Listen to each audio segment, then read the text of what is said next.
What's up, guys? Oh, Crypto Glenn dropping in yet another video. He coming back to back.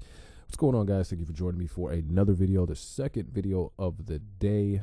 Forgive me, I have a little bit of a cold, but I am feeling motivated. Today's video is going to be a little bit different, and we're going to be going over some of the coins, basically the top 5 coins that I think have the greatest potential to have the most impact on ROI in 2019.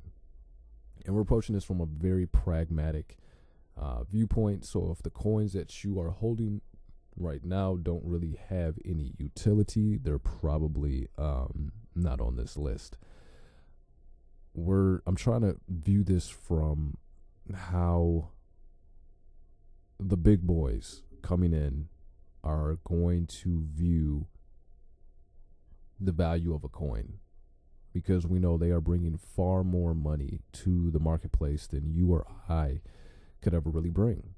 So with that being said, number one on my list is going to be Polymath. And if you're unfamiliar with Polymath, Polymath is basically going to be what Ethereum was to ICOs.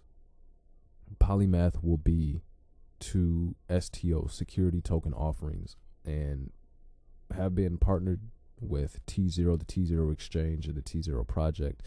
This is something that I find to be highly remarkable, because I think most people will come to find, if they haven't already, that tokenizing certain assets is going to provide certain assets with liquidity like they have never seen before. And I think to some people who have always maybe wanted to be in these investments, but traditionally they have been out of reach for the general masses, I think this project is something that is going to bring certain investment vehicles closer in range to a lot of people. And with the securitization of certain assets, let's break that down and understand what that means. It means it will have already had to have been vetted by the SEC, and we know that the SEC is already on board with security token offerings, as long as they are coloring within the line. So Polymath, I am very excited for this project. I don't hold any coins of this just yet. I'm waiting for it to reach a price range that I think current fiat will be able to provide more buying power. And today we're on a little bit of a up, and I never buy on the ups. So I'm waiting to see what Polymath is going to drop down to, but I have an accumulation range that I'd like to buy it. And once that happens, we will definitely be accumulating, and Polymath is going to be at the top of that list. Coming in second is Ravencoin, another vehicle for building security tokens on top of. I know a lot of people were concerned when Ravencoin first came out, saying, well, Ravencoin itself is a security and it's not approved by the SEC, so therefore, they don't have a leg to stand on. Well, Ravencoin in itself is not a security. And looking over the white paper, you should have figured this out. Ravencoin in itself is literally just a coin that could allow you to build security tokens on a platform. I mean, Ravencoin does a multitude of things. It can actually distinguish ownership from certain digital assets or traditional assets that Bitcoin, and according to who you're listening to, was supposed to be able to do, but just wasn't able to. You could also message certain owners of certain assets if you choose to. So imagine having imagine having a group of people all who own a one-of-a-kind, well, I guess if it's a group of people, can't be one of a kind, but a super rare limited edition phone, like the phone that came out from Siren Labs, not too long ago. The one that had, it was 100% real gold, carbon fiber on the back, and this phone was top notch. It was like one of the first, or one of the early versions of secure encrypted communication. You could flip a switch on the back and that phone would go like hyper encrypted. These are things that folks in the CIA will probably have, or high level government officials, or people who have a tremendous amount of money who just need to keep things in secrecy. These are probably some of the technology that they would have. Now imagine if ownership of this phone was dictated by, the Ravencoin. Well, now you could, instead of maybe messaging to the masses, you could message to these people specifically on the blockchain that, hey, we've got something else coming out that you might like. I mean, the abilities for Ravencoin are truly, truly endless. I will say this: I think the development team has got to be cautious in the way that they, and again, it's not a specific development team, but the developers who are working on Ravencoin have to be mindful of what direction they take this coin. I think it's got the ability to do a tremendous amount of good. One of the things that I'm particularly, again, excited for is the fact that you can build securitized tokens on top of it. And I think if, in fact, STOs are going to be as big as some are projecting, Ravencoin and Polymath are probably going to be at the front of that list. I think this is probably going to be somewhat of the way that ICOs are done from this point forward. It's no longer going to be ICOs, but it'll probably be something different like STOs. And again, if they're as big as they're going to be in the space, you're going to want to be in bed with projects that are, grabbing this, I don't want to say trend, but this new wave by the horns, no pun intended, to Polymath, and are really running with it. So those two I'm extremely, extremely excited about. Ravencoin is definitely cheap enough where, at 2 cents, you could just go in and accumulate it if it's well within your wheelhouse. This isn't financial advice. It's just to say, if you're thinking about a decent, project to get into, Ravencoin is probably a good place to start. Just make sure it fits within your investment parameters and projects that you want to invest in before doing so. Next on the list is everyone's favorite, XRP. And I say that half jokingly because I know there's a group of people out there that cannot stand XRP. It's not really a crypto. Personally, I don't think a lot of people care. I think a lot of people are going to be investing in things that can make them money. And again, the coins that are on this list have true real world utility, have been proven. And XRP, no matter what you want to say about it, is one of those coins. A lot of people have pointed out the partnerships that are being made. Brad Garlinghouse is everywhere. He's making connections here, there. Every time there's a huge conference, he's there. He's building inroads and establishing olive branches. He's got regulators on the board of directors at Ripple. He also has dignitaries, other regulators from the SEC who I'm pretty sure on speed dial if they don't actually operate in any official capacity with Ripple to kind of help them make sure that they're staying coloring inside the lines. And outside of that, they're actually solving real world problems. I mean, if you've ever had a wire transfer to your bank, the time that you have to wait for a wire to clear and actually receive the payment is, it's crazy. Even more so if you have investments that want to be made. Where, for every day that you have to wait to make an investment, that's one day that investment could get that much more expensive. Could it go cheaper? Sure. But think about if it's like a market like crypto where, sometimes you have to strike while the iron's hot. The market dips, 100 points in a day, and you need to be able to take advantage of that. Well, if you have to get out of one investment vehicle and into another, and you've got to wait for that remittance problem to be solved where, you can get paid, but you don't actually receive the digits in your bank account for a few days, that's bothersome to a lot of people. And XRP is actually leading the way to solve those inequalities. At 36 cents, personally, I still think it's a steal. I mean, especially when you think about what this thing could do. Personally, I'm not one that thinks it could go to 5.89. Truthfully, hope I'm wrong about that, but I'm waiting. I think we've got maybe a couple good more, a few good dips left in this market before we actually turn the corner. And I'm hoping, I know XRP has been a little bit resistant to what the rest of the market had done prior, especially when the hash wars were going on. But I'm hoping we can drop till at least 25, 27 cents. And I think then it will be a pretty, good time to buy in. Now, I'm not looking at any technical analysis or fundamental analysis when I say that. I'm the market, yes. But as far as what XRP would do, no.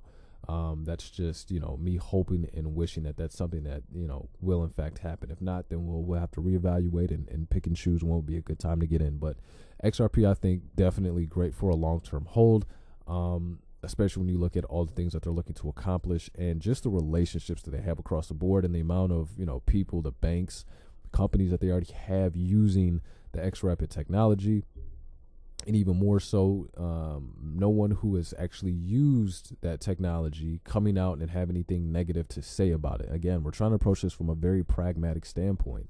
The people who have money what do they feel comfortable with? And the things that they feel comfortable with are the things that they're going to put their money into. And I think XRP is doing a fine job of saying, hey, let us show you what we have going on. Let us do this for you on a demo basis. And then slowly but surely, inch by inch, achieving more and more market share. So I hope XRP has a lot of great things to come for anyone who's holding a bag of XRP in the future. And only time will tell. Next is a little cryptocurrency project by the name of Celsius. Again, I did mention this on the last video I had talked about. Celsius is a platform where you can take a number of cryptocurrency and basically loan them out. You're paid for it. Interest is compounded, I believe, annually, but you're paid out weekly. Excuse me. So one of the other benefits is they've already been approved by the SEC. So yes, this is a security per se, because again, you are in fact receiving dividends. But they're not trying to do anything scrupulous. They're not trying to do anything unsavory, and they're coloring well inside the line. So I believe if you have XRP, if you've got Bitcoin Cash, Ethereum, Neo, Bitcoin, Cardano, and a few other projects, you can check the website.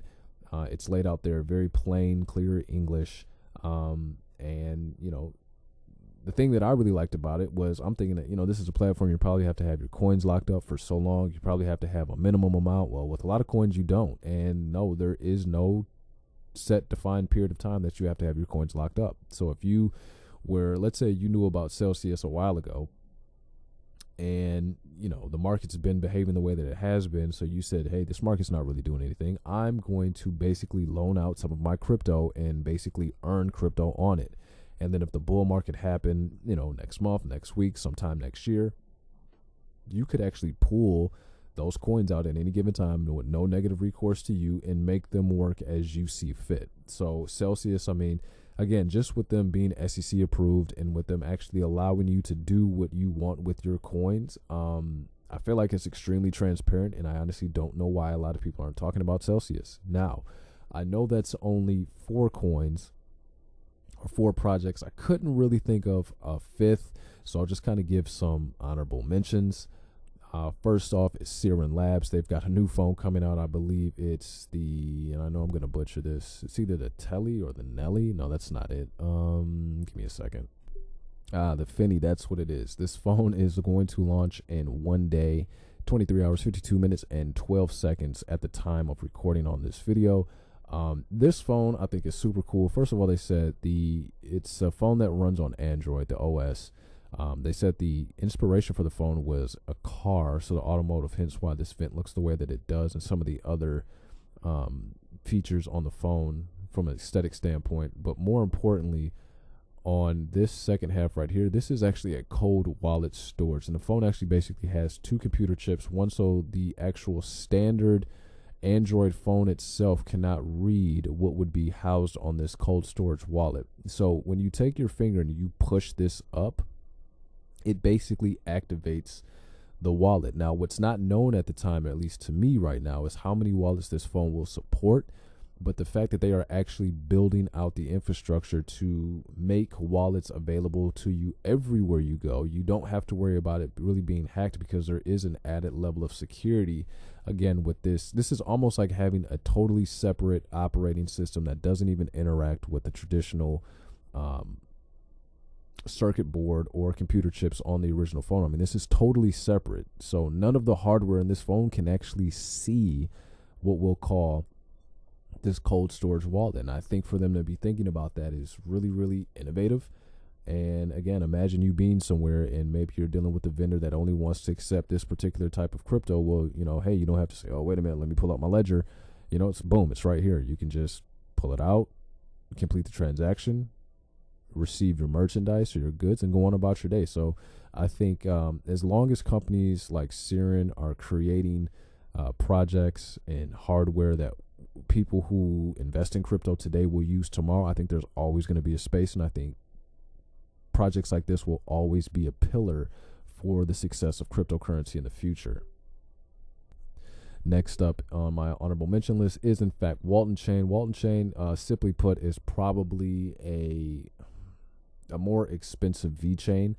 Certainly feels like they have somewhat of their ducks more in a row. They haven't really changed their identity. At one point in time, VeChain was like, yeah, we want to be